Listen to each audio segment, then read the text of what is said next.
Good evening to all. நாளைக்கு எல்லாருமே வந்து ஐபிஎஸ்பிஓ மெயின்ஸ் எழுத போறீங்க. எழுத போற அனைத்து மாணவருக்கும் ஒரு ஆல் தி பெஸ்ட். ஓகேவா? ஸோ நாளைக்கு எழுத போற எக்ஸாம்ல நீங்க நோட் பண்ண வேண்டிய முக்கியமான விஷயங்கள் இருக்கு. அதுதான் இந்த வீடியோல வந்து என்ன பண்ண போறோம்னு பார்த்தீங்கன்னா சொல்ல போறோம். ஸோ ஃபர்ஸ்ட் விஷயம் நீங்க வந்து என்ன பண்ணக்கூடாதுன்னு பார்த்தீங்கன்னா பேனிக் ஆகக்கூடாது. எக்ஸாம் வந்து 3 ஹவர்ஸ் 30 மினிட்ஸ் இருக்குது.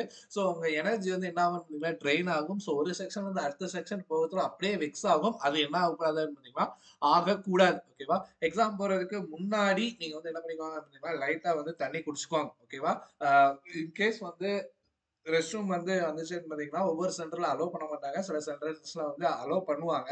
உங்களுக்கு அந்த ரெடி டூ பிகின் குடுக்குறதுக்கு முன்னாடி நீங்க வந்து என்ன பண்ணிருங்கன்னு பார்த்தீங்கன்னா, ரெஸ்ட் ரூம் போயிட்டு வந்து என்ன பண்ணிருங்கன்னு பார்த்தீங்கன்னா, உட்கார்ந்துருங்க. ஓகேவா? ஸோ உங்களுக்கு நாளைக்கு ஃபர்ஸ்ட் செக்ஷனா ஓப்பன் ஆகுறது, இது வந்து நம்மளுக்கு ஐபிஎஸ் வெப்சைட்ல குடுத்துருக்கிற ஹேண்ட் அவுட் தான். ஓகேவா? அதனால நம்மளுக்கு ரீசனிங் தான் ஃபர்ஸ்ட் ஓப்பன் ஆகும் அப்படிங்கிறத நினைக்கிறேன். ஓகேவா? அதுல வந்து செக்ஷன் ஏ, செக்ஷன் பி அப்படின்னு என்ன பண்ணிருக்காங்க அப்படின்னா குடுத்துருக்காங்க. செக்ஷன் ஏல வந்து 2 மார்க்ஸும், செக்ஷன் பில வந்து உங்களுக்கு 1 மார்க்கும் இருக்கு. ஓகேவா? இந்த 2 செக்ஷனுக்கு சேர்த்து தான் உங்களுக்கு 60 நிமிஷம். நீங்க எந்த செக்ஷன்னாலும் போய்க்கலாம். ஓகேவா? செக்ஷன் ஏல கொஞ்சம் பார்த்துட்டு செக்ஷன் பிக்கு போலாம். செக்ஷன் பில பார்த்துட்டு திருப்பி செக்ஷன் ஏக்கு வரலாம். ஸோ இத வந்து என்ன பண்ணிக்கோங்கன்னு பார்த்தீங்கன்னா பார்த்துக்கோங்க. அங்க வந்து ஹைலைட் பண்ணியிருக்கும். நீங்க எந்த செக்ஷன்ல இருக்கிறீங்க அப்படிங்கறத உங்களுக்கு கொஞ்சம் ஹைலைட் பண்ணி என்ன பண்ணியிருப்பாங்கன்னு பார்த்தீங்கன்னா காமிச்சிருப்பாங்க. ஸோ நம்ம மிஸ்லேனியஸ் கொஸ்டினை பார்த்துட்டு அதுக்கப்புறம் என்ன பண்ணுங்கன்னு பார்த்தீங்கன்னா இந்த 2 மார்க்ஸ் கொஸ்டினை விட்டுருங்க. உட்காருங்க. ஓகேவா? நிறைய டைம்ஸ் வந்து 2 மார்க்ஸ்லேயே உட்கார்ந்துட்டு செக்ஷன் பில உள்ள 1 மார்க் என்ன பண்ணிடுறாங்கன்னு பார்த்தீங்கன்னா விட்டுறாதீங்க. எந்த செக்ஷன் ஈஸியா இருக்கு அப்படிங்கிறது தெரியாது. ஸோ அதனால ஃபர்ஸ்ட் ஒரு 2 மினிட்ஸ் வந்து கொஸ்டின் அனாலிசிஸ் பண்ணிட்டு இதுதான் நான் ஆர்டர் அட்டன் பண்ண போறேன் அப்படிங்கறத என்ன பண்ணுங்க நோட் பண்ணி வச்சுட்டு அதுக்கப்புறம் என்ன பண்ணுங்கன்னு பாத்தீங்கன்னா சால்வ் பண்ண ஆரம்பிங்க. ஓகேவா? சோ இது வந்து பிலிம்ஸ் கிடையாது. மெயின்ஸ் வந்து இதுக்கு முன்னாடி எழுதின ஆர்ஆர்பிபிஓ மெயின்ஸ்க்கு அப்படியே இது வந்து கம்ப்ளீட்டா சேஞ்சா இருக்கும். சோ பேப்பர் அதிகமா தேவைப்படும். நிறைய ஸ்ட்ரைக் அவுட் பண்ணி எழுதுற மாதிரி இருக்கும். சோ அதனால உங்க இன்விஜிலேட்டர்கிட்ட சொல்லி ஒரு 2 பேப்பர் எக்ஸ்ட்ரா வாங்கி வச்சுக்கோங்க. ஓகேவா? எப்பவுமே வந்து டென்ஷன் ஆகாதீங்க. கொஞ்சம் காமாவே என்ன பண்ணுங்கன்னு பார்த்தீங்கன்னா, இருங்க. ஓகேவா? ஒரு பஸ்ல எடுத்து ஆரம்பிக்கிறீங்கன்னு பார்த்தீங்கன்னா, ஒரு ஃப்ரெஷ் பேப்பர்ல என்ன பண்ணுங்கன்னு பார்த்தீங்கன்னா, ஸ்டார்ட் பண்ணுங்க. அதே மாதிரி ஒரு கோடட் கொஸ்டின்ஸ் ஏதாவது குடுத்துருக்காங்கன்னு பார்த்தீங்கன்னா, அதையுமே ஒரு ஃப்ரெஷ் பேப்பர்ல என்ன பண்ணுங்கன்னு பார்த்தீங்கன்னா, சால்வ் பண்ணுங்க. ஏன்னா வந்து எந்த இடத்துல நம்ம எழுதியிருக்கோம் அப்படிங்கிறது டக்குன்னு பார்க்குறது நம்மளுக்கு புரியாது. அடிச்சு அடிச்சு எழுதுறதுனால. ஸோ அதனால ஃப்ரெஷ் பேப்பரா எப்பவுமே என்ன பண்ணுங்க அப்படின்னா, யூஸ் பண்ணுங்க. ஓகேவா? 2வது நம்மளுக்கு ஜெனரல் அவேர்னஸ் குடுத்துருக்காங்க. 40 கொஸ்டின்ஸ். இதுக்கு வந்து உங்களுக்கு 35 மினிட்ஸ் குடுத்துருக்காங்க. சோ நீங்க என்ன பண்ணாதீங்கன்னு பாத்தீங்கன்னா தெரியாத கொஸ்டின்ஸ் எல்லாம் உட்காந்து அட்டன் பண்ணிக்கிட்டு இருக்காங்க. ஓகேவா? 2 ஷிஃப்ட் இருக்கிறதுனால நம்மளுக்கு அக்யூரசி ரொம்ப ரொம்ப ரொம்ப முக்கியம். ஓகேவா?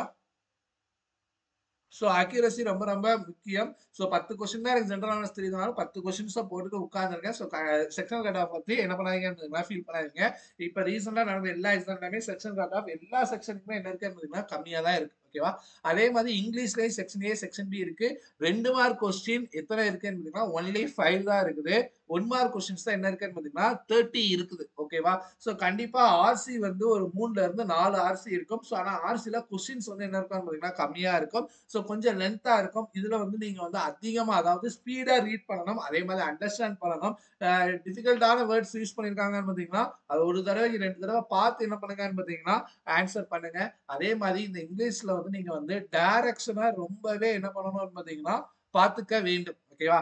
ஏன் சொல்றேன்னு சொல்லி பார்த்தீங்கன்னா, நம்மளுக்கு அதுல வந்து அ ஆட் ஒன் அவுட் குடுத்துருக்காங்களா? இல்ல கரெக்ட்டான வேர்ட் குடுத்துருக்காங்களா? இல்ல எது தப்பான வேர்ட் குடுத்துருக்காங்களா? அப்படிங்கிறத என்ன பண்ணணும்னு பார்த்தீங்கன்னா, பார்த்து அட்டெண்ட் பண்ணுங்க. ஓகேவா? சோ இதுதான் வந்து இங்கிலீஷ்ல. சோ குவான்ட்ஸ பொறுத்தவரை தான் இங்க ரொம்ப ரொம்ப குரூஷியலா ப்ளே பண்ண போகுது. பிகாஸ் மார்க் உங்களுக்கு ஏத்தி விட போறதும் இந்த எனக்கு தெரிஞ்சு இந்த குவான்ட் செக்ஷன் தான். ஏன்னா 2 மார்க் கொஸ்டினே உங்களுக்கு என்ன குடுத்துருக்காங்கன்னு பார்த்தீங்கன்னா, 25 கொஸ்டின் வந்து 2 மார்க் குடுத்துருக்காங்க. ஓகேவா? சோ அப்ப இதுல வந்து நம்ம ஒரு 10 கொஸ்டின்ஸ் போட்டாலே நம்ம ஸ்கோர் வந்து ஆட்டோமேட்டிக்கா என்ன ஆயிரும்னு பார்த்தீங்கன்னா, இன்கிரீஸ் ஆயிரும். நெற எப்பவுமே நம்ம வந்து டிஃபரன்ஸ் காட்டும்போது மெயின்ஸ்ல நம்ம குவான்ட் செக்ஷன் தான் அதிகமா காட்டணும். ஓகேவா? ஏன்னா வந்து மத்தவங்க போடாதத நம்ம போட்டோம்னு பார்த்தீங்கன்னா, மார்க் அதிகமாயிடும். இதுக்கும் நான் வந்து என்ன சொல்றேன்னு பார்த்தீங்கன்னா, ஒரு ஃப்ரெஷ்ஷான பேப்பரே என்ன பண்ணிக்கோங்கன்னு பார்த்தீங்கன்னா, அ எடுத்துக்கோங்க. ஓகேவா? ஒரு டிஏ சால்வ் பண்றதா இருக்கட்டும், இல்ல ஒரு அப்ளிகேஷன்ஸ் வந்து ரொம்ப லென்த்தா போகுது, ஈக்குவேஷன் போகுது அப்படின்னு சொல்லி பார்த்தீங்கன்னா, ஒரு ஃப்ரெஷ்ஷான பேப்பர்ல என்ன பண்ணுங்கன்னு பார்த்தீங்கன்னா, சால்வ் பண்ணுங்க. அ எ எத்தன தடவ நீங்க கை தூக்கி பேப்பர் கேட்டாலும் அவங்க வந்து என்ன பண்ணுவாங்கன்னு பார்த்தீங்கன்னா, குடுப்பாங்க. ஓகேவா? இதுலயும் அதே தான் செக்ஷன் ஏ, செக்ஷன் பி எப்பனாலும் நீங்க செக்ஷன் ஏ, செக்ஷன் பிக்கு வந்து உள்ளக்க இன்டர்சேஞ்ச் பண்ணிக்கலாம். ஓகேவா?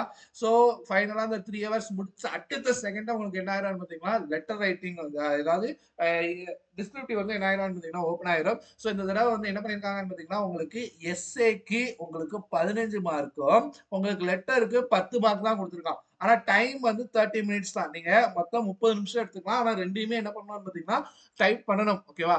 3 அதாவது லெட்டர்ல 3 இது குடுத்திருப்பாங்க. அதுல ஏதாவது ஒண்ணு அட்டெண்ட் பண்ணணும். அதே மாதிரி எஸ்ஏல 3 குடுத்திருப்பாங்க. அதுல ஏதாவது ஒண்ணு அட்டெண்ட் பண்ணணும். ஓகேவா? அ எஸ்ஏ அடிக்கிறதுல கொஞ்சம் டைம் எடுத்து கொஞ்சம் நல்லா அடிங்க. அந்த ஃபார்மட்ல அடிங்க. ஓகேவா? ஃபார்மட்ஸ்க்கு மார்க் உண்டு. அதே இது எஸ்ஏக்கு வந்து 10 மார்க் தான் குடுத்திருக்காங்க. சோ அப்ப அதிலேயே ரொம்ப நேரம் என்ன பண்ணிடக்கூடாதுன்னு பார்த்தீங்கன்னா உட்றக்கூடாது. சோ கன்க்ளூஷன் எல்லாமே நம்ம வந்து என்ன பண்ணணும்னு பார்த்தீங்கன்னா குடுக்க வேண்டும். ஓகேவா? சோ இதுதான் வந்து உங்களுக்கு பேட்டர்ன். இப்படிதான் வந்து எக்ஸாம்ஸ் இருக்க போது. ஏன் ஸ்லாட் கஷ்டம், வா ஸ்லாட் கஷ்டம் அதெல்லாம் இங்க மேட்டரே கிடையாது. ஆக்யூரஸியா போட்டுவாங்க. ஓகேவா? அட்டெம்ப்ட் முக்கியமே கிடையாது. ஓகேவா? நம்மளுக்கு மொத்தம் 200 கொஸ்டின்ஸ் இருக்கு. சாரி 155 கொஸ்டின்ஸ் இருக்கு. ஆனா வெளிய வந்து சொல்லத்துல 60 கொஸ்டின் அட்டன் பண்ணேன், 70 கொஸ்டின்ஸ் தான் அட்டன் பண்ணேன் அப்படின்னு சொல்லுவாங்க. சோ அப்ப அங்க அட்டெம்ப்ட் மேட்டர் கிடையாது. நல்லா கவனிச்சுக்கோங்க. இதுல குவான்ஸ்ல ஒரு 15 2 மார்க்ஸ் போட்டீங்கன்னு வச்சுக்கோங்களேன். உங்க ஸ்கோர் அதுலயே வந்து என்ன ஆயிரும் பார்த்தீங்கன்னா 30 ஆயிரும். ஓகேவா? சோ வந்து அதே மாதிரி இவ்வளவு அட்டெம்ப்ட் பண்ணணும் அப்படின்னு சொல்லிட்டு என்ன பண்ணாதீங்கன்னு பார்த்தீங்கன்னா உள்ள போகாதீங்க. எல்லாமே கொஸ்டின் பேப்பரை பொறுத்து தான் உங்களுக்கு என்ன ஆகும்னு பார்த்தீங்கன்னா நடக்கும். ஓகேவா? சோ இதுல வந்து அழகா எல்லா இன்ஸ்ட்ரக்ஷனுமே கொடுத்துருக்காங்க. இத கூட என்ன பண்ணுங்கன்னு பார்த்தீங்கன்னா ஒரு தடவை பார்த்துக்கோங்க. ஓகேவா? அ இன்னொன்னு எதுல கொடுத்துருந்தாங்க. எஸ் ஓகேவா? ஸோ எல்லாத்துக்கும் ஆல் தி பெஸ்ட். காமா போயிட்டு எக்ஸாம் எழுதிட்டாங்க. எல்லாம் நல்லதாவே நடக்கும். So all the best to all. Thank you.